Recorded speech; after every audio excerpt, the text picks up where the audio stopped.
If you want to travel in an RV but don't know how to make a living along the way, then this video is for you. You no longer have to be tethered to a location-dependent job to make ends meet or get health care or save for retirement. Now there are hundreds and hundreds of opportunities out there, so you can get out and live your life now and not wait for retirement and still make a living. Today I'm going to tell you about 4 jobs just like that, and not one of them is work camping.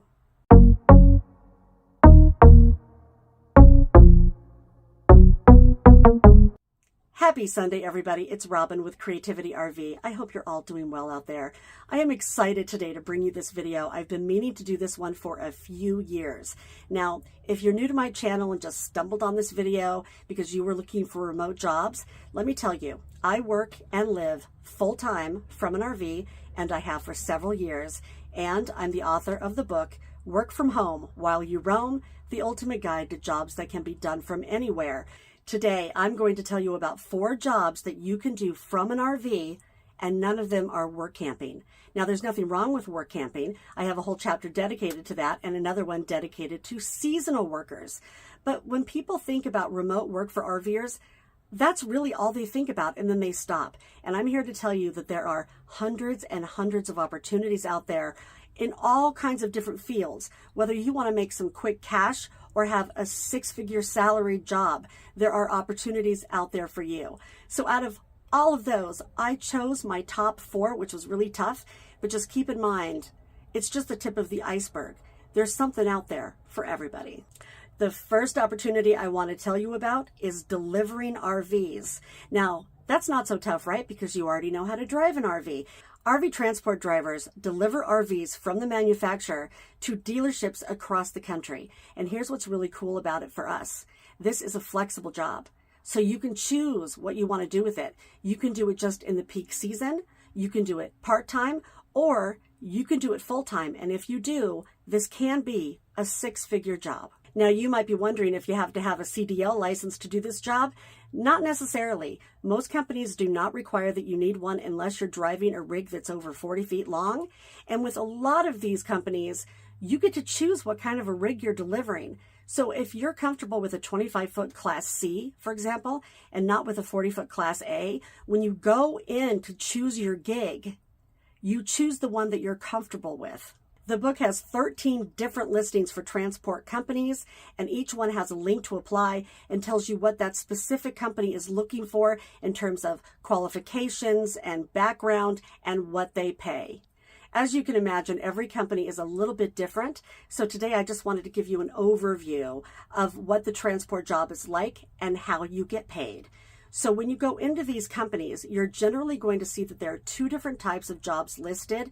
One is for a tow-away driver, and the other is for a drive-away driver. Tow-away drivers use their own truck, so they have to supply the truck and all of the equipment to hitch up, but then, since they have their truck, they have a way home. Drive-away drivers, on the other hand, have to figure out how they're going to get home. So most of them deliver the all-in-one RV with a toad on the back, which is a little car that they pull behind them so that once the RV is delivered, they can just unhitch that car and drive home. Most transport companies have a minimum and maximum allowable age for their drivers depending on the insurance requirements. A lot of them have a minimum age of about 25 and a maximum age of 75. They also require that you have a little bit of experience driving an RV before you can start delivering them, but for most of us, that's not a problem. Here's how it works.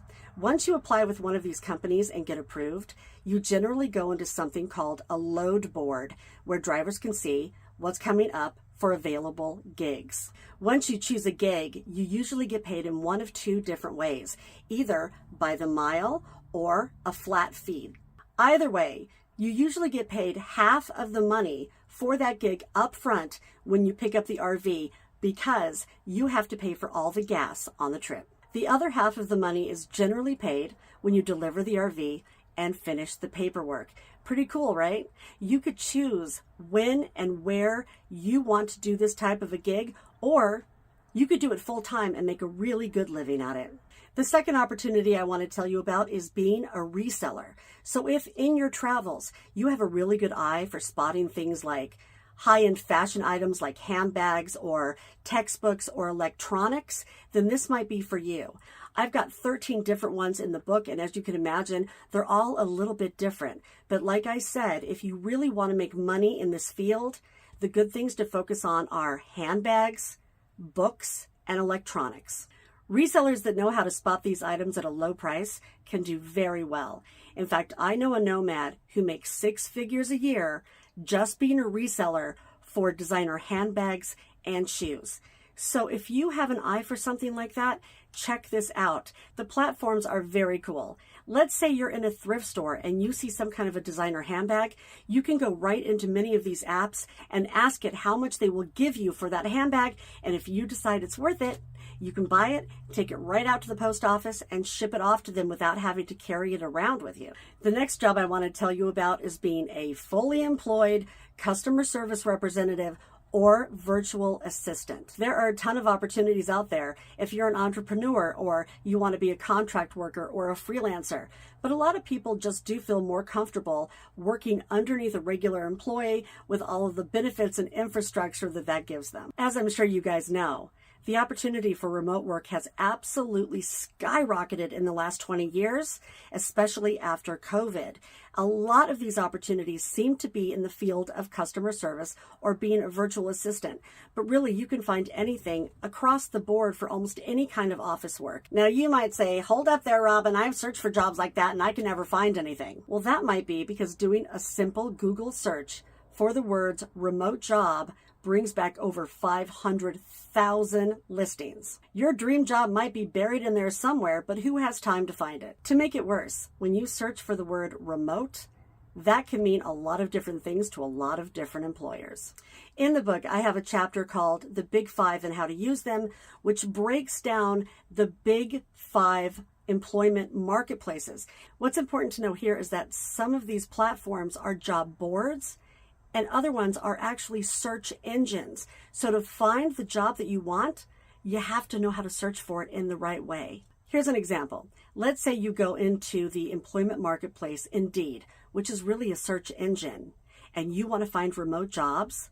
It's not easy to find. You actually have to go into the location for the job and search for the word remote. But if you're searching on the employment marketplace Dice, you actually have to go up into a little search bar and type in the word remote to find those jobs. But don't despair. The jobs are out there. When you go into these platforms, just keep in mind that you have to understand how that platform was built and how you have to drill down and find the remote work.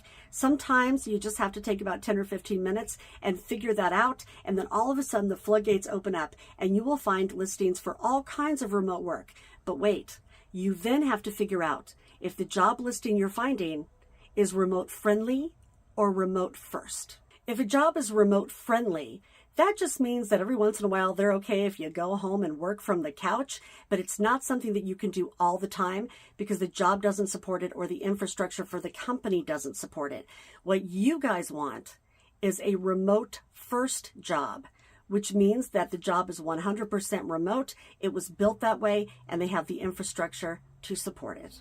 And finally, the 4th job I want to tell you about is the job you already have. It is absolutely possible to change your current job into a remote job. And remember, remote work has grown 159% since 2005, and 69% of companies already have remote workers. So you're actually going with the trend, not fighting against it. So I'm going to give you a few tips on how you can successfully turn your location-dependent job into a 100% remote job. The first thing you have to think about, of course, is can your current job be a remote job? There are lots of jobs that have to be done in person. I mean, if you're a car mechanic, you can't be a remote worker. But if you're working inside of an office, there's a good chance that you can't. The next thing is to think about if remote work is trending in your industry or business.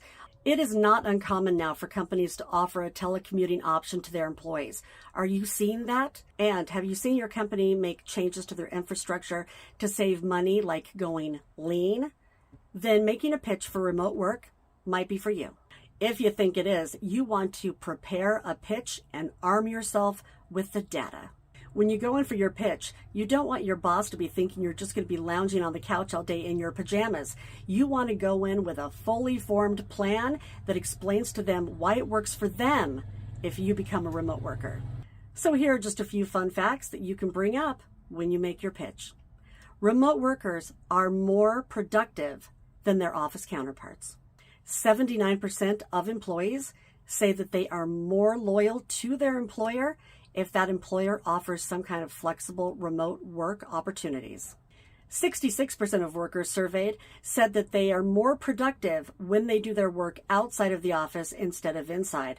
To that end, 76% of workers say that there are less distractions outside the office. 91% reported that they're more productive when they work from home. Remote employees are 43% less likely to experience burnout. And this is my favorite one, especially if you're going in with a pitch.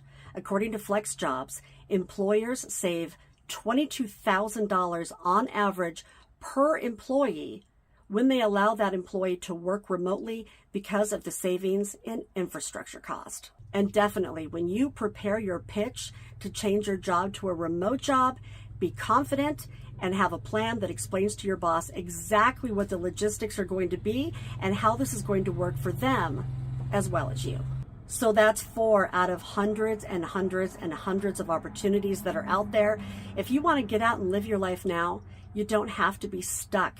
There is something out there for you where you can make money and get on the road. I hope that this has just piqued your interest and you guys start to search for the job that can help you live the life that you want to live right now. Please share this with your friends or anybody that can use this information. Subscribe if you haven't already and give the video a thumbs up.